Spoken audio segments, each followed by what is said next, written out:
இந்த பொண்ணு கிராமத்துல இருந்து சிட்டிக்கு வேலைக்கு வந்திருப்பா. இந்த வீட்டுல இருக்கிற ஹஸ்பண்ட் அண்ட் ஒய்ஃப் இந்த பொண்ணை நல்லா தான் பாத்துப்பாங்க. ஆனா இவங்க ரெண்டு பேருமே வேலைக்கு போன நேரம் பார்த்து அந்த வீட்டுல இருக்கிற பாட்டி இந்த பொண்ணை ரொம்ப கொடுமைப்படுத்த ஆரம்பிக்கிறாங்க. அவங்க வீட்டுல எல்லாருமே நல்ல சாப்பாடு சாப்பிடும் போது இந்த பொண்ணுக்கு மட்டும் பழைய சோறை கொடுத்து சாப்பிட சொல்றாங்க. இந்த பொண்ணுக்கு சிக்கனை கொடுத்தா வேலைக்காரிக்குனா எதுக்கு சிக்கன்னு வீட்டுல வளர்க்குற நாய்க்கு போட்டுடுறாங்க. வீடு ரொம்ப குப்பையா இருக்கேன்னு இந்த பொண்ணு பெருக்கி தள்ளிட்டு இருக்கும் போது அந்த வீட்டுல இருக்கிற ஒரு குட்டி பையன் வேணுக்குனே கையில வச்சிருக்கிற பேப்பரனா கிழிச்சு கீழே தூக்கி போட்டு அந்த பாட்டியை கூப்பிட்டு இவ ஒழுங்காவே கிளீன் பண்ணல பாட்டின்னு சொல்றான். இதனால இந்த பாட்டியை அந்த பொண்ணை பயங்கரமா கத்துறாங்க.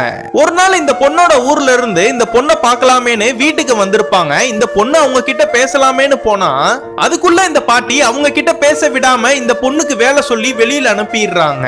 இந்த குட்டி பொண்ணு அந்த மளிகை கடைக்கார கிட்ட சொல்லி எனக்கு இங்க இருக்கவே பிடிக்கல, என்ன ரொம்ப கொடுமைப்படுத்துறாங்க, எங்க அம்மா ஊர்ல இருக்காங்க, அவங்களுக்கு லெட்டர் போட்டு என்ன கூட்டிட்டு போ சொல்லுங்கன்னு பயங்கரமா அழுகுறா.